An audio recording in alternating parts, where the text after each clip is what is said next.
Hello guys! Welcome back ulit dito sa ating YouTube channel, The Home Edit. For today's video, ituturo ko sa inyo paano nga ba tayo makakapag-send ng appeal dito sa contact form kay Facebook. So, ang daming nag-message sa atin regarding sa disabled suspended account.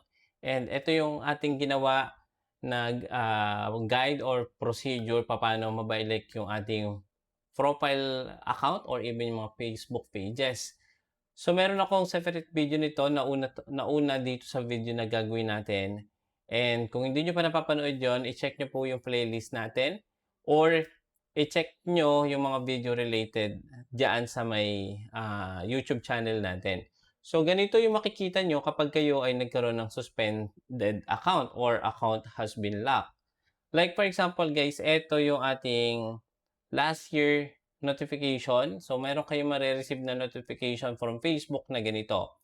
So, nalock yung account nyo, hindi kayo makapag-login sa Facebook, hindi kayo makapag-login sa Messenger, at hindi kayo visible sa inyong friends at sa inyong mga followers. Kumbaga, kahit i-search kayo sa Facebook is hindi kayo makikita.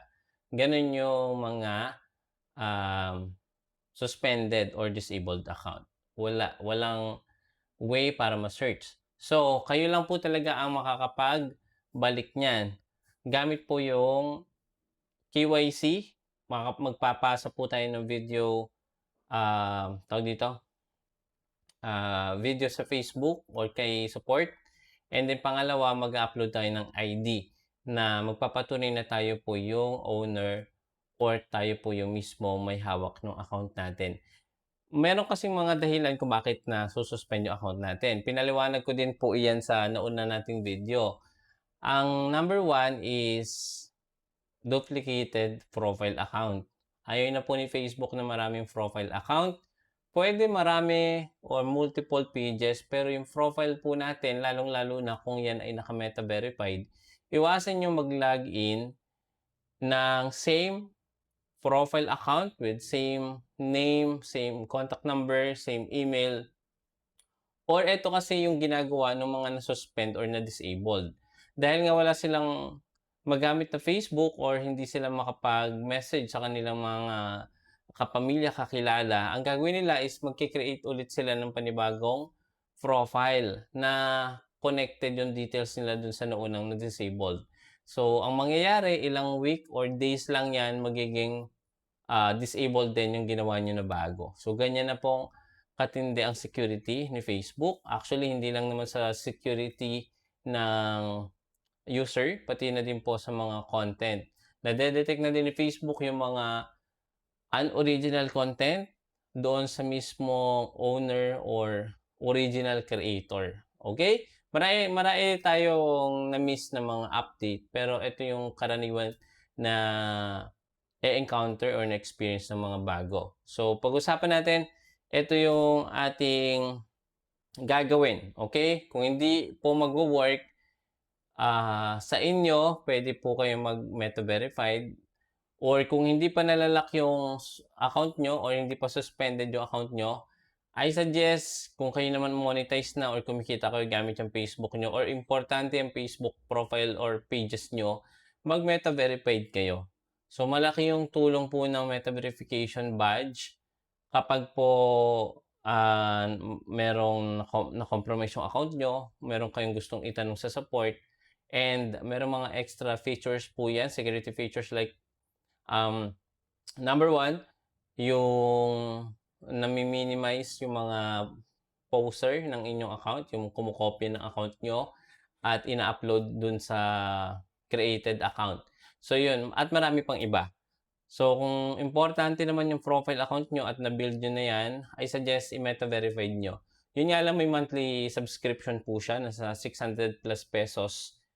Pero kung importante yan, lalo-lalo na kung creator kayo at kumikita kayo, gano lang yan, di ba? Sa pwede nyong kitain sa Facebook.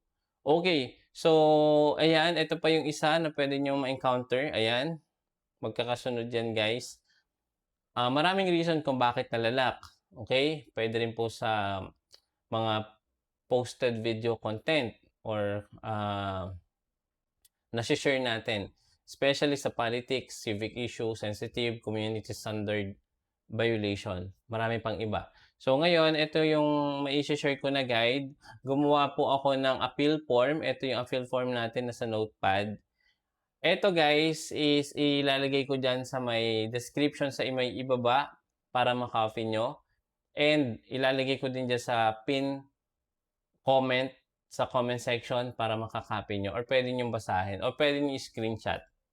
Okay? So, dito natin ilalagay yung mga information na isasubmit natin sa support para po mabasa nila. I suggest kung meron kayong active email number, yun po yung gamitin nyo. Ilagay nyo dito para dun sila magre-reply. Okay? So, next natin guys is, ayan, kailangan natin mag-submit ng appeal. Yung ginawa natin na form is sasubmit natin dito. Pero pag-usapan muna natin guys ang mabilis lang about Facebook monetization disabled, how to restore your monetization this year 2026, step-by-step guide. So, kung yung Facebook monetization is biglang na-disabled, biglang na-flag, or na-demonetize.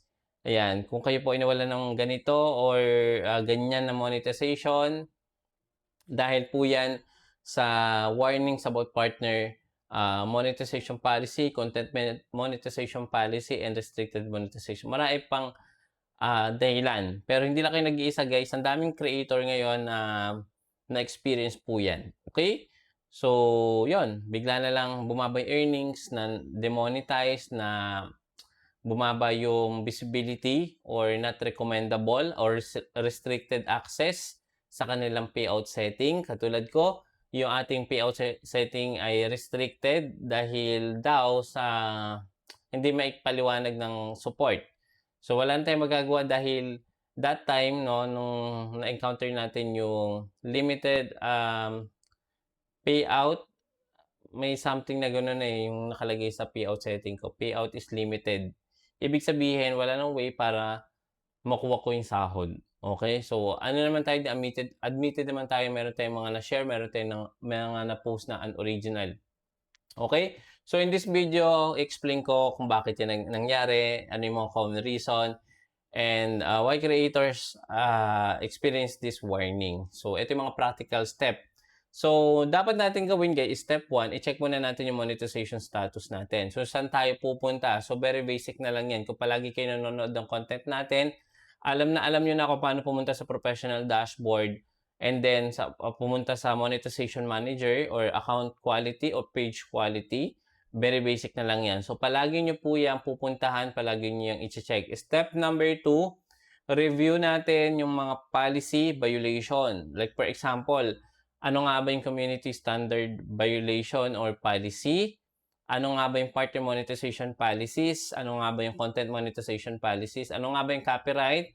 Ano nga ba yung mga original content requirements? So, dapat as a creator, alam po natin or kahit di naman natin alam, familiar tayo sa mga bawal at hindi dapat isama sa mga video natin.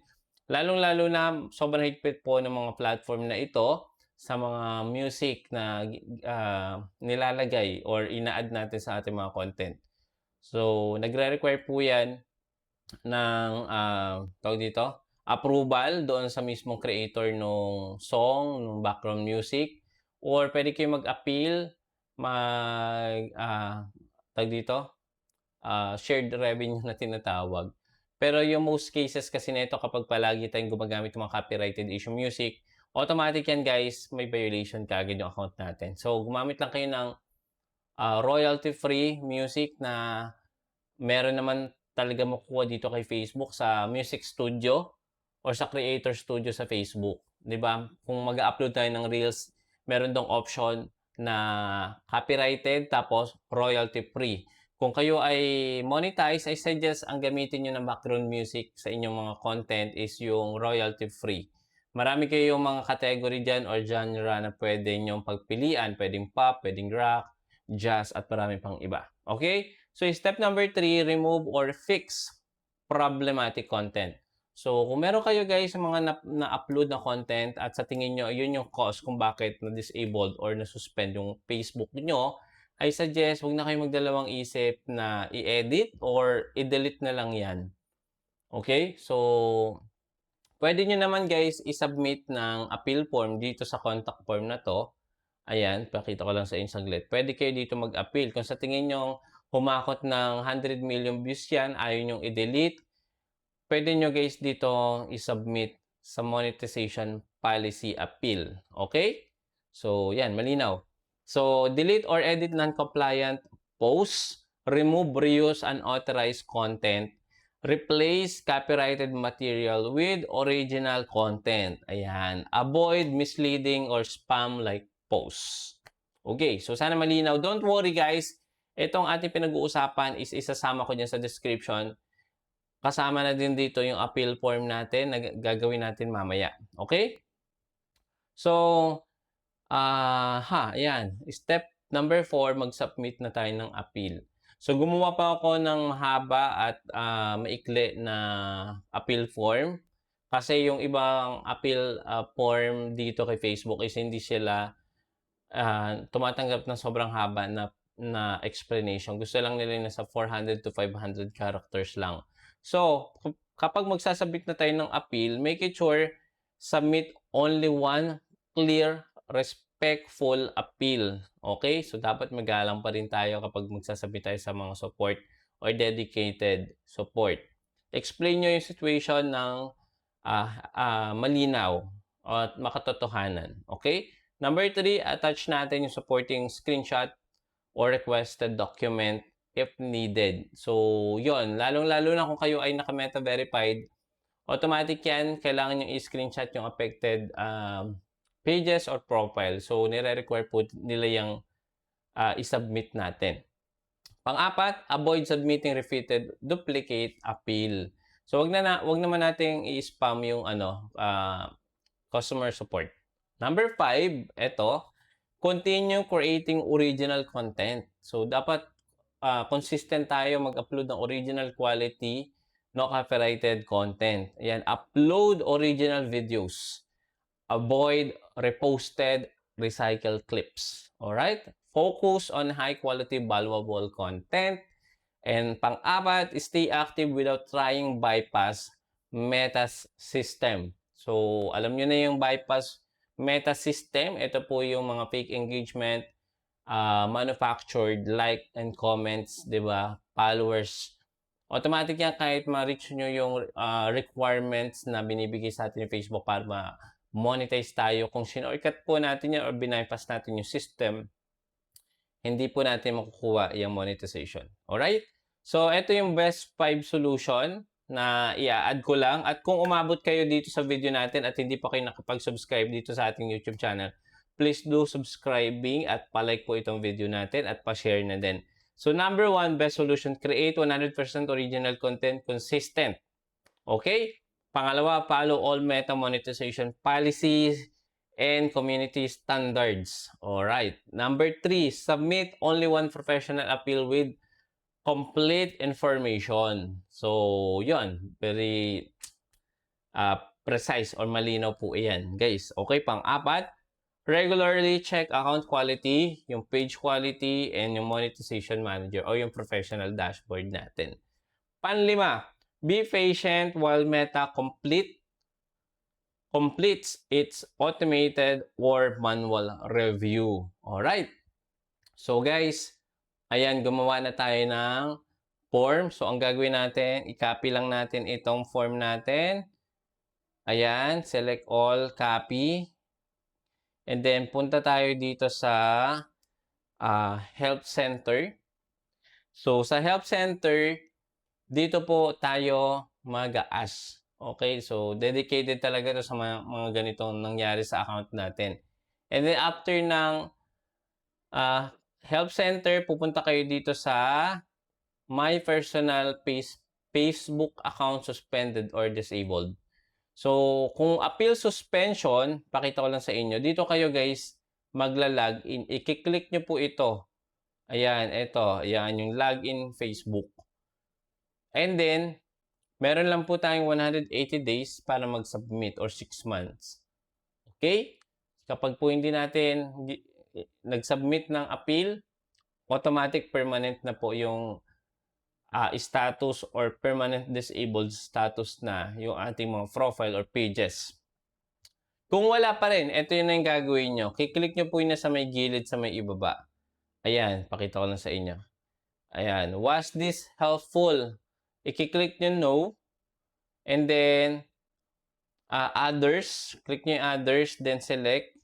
Then, dito nyo po ipipaste yung short explanation. Okay? Ayan. So, sample, kayo na po mag-isip. Okay? Ayan. So, sample lang naman yan. Ayan, manual review. Okay? So, sample lang naman to guys. Kayo na mag-explain din dyan. Pero, pwede nyo na rin i-copy itong ginawa natin na appeal form. Okay? So, delete ko lang itong iba. Make it sure, respectful, and honest yung ating isasubmit. Then, click submit. Ayun. Then, thanks for feedback. Okay? And then, ito yung pinaka-last. Okay, ito. Yung where accounts lockout support. Ilalagay ko din yung link nito dyan sa may description para makapag-submit kayo dito. So, ilalagay nyo lang guys dito yung inyong active email number. Tapos, has anything changed since the last time you log in? So, again, yung ginawa natin, i-paste nyo na lang dyan. And then, yung inyong full name. And then, click submit. Okay?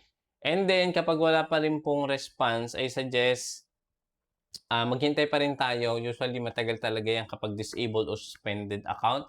Yung ating suspension na na-experience last year o last time, tumagal siya ng 1 month. Naalala ko yun, magbe-birthday ako ng August. July na ano siya na disabled tas August. So, almost more than 1 month. Ganun po siyang katagal. Okay? So, basta mag-appeal po kayo once na mag-notify na automatic nag-log out yung inyong profile. Kabahan na kayo dahil automatic yan suspended or disabled. Okay? So, kung hindi nyo pa napanood yun kung paano tayo mag-submit ng appeal, ilalagay ko na lang din sa susunod na video. Panoorin nyo para po mag-guide din po kayo about doon. Maraming salamat. Kung nagustuhan nyo at nakatulong tong video content natin ngayong araw, please don't forget to subscribe at palike po yung video natin. Maraming salamat. Magkita-kita po ulit tayo sa next video. Bye-bye.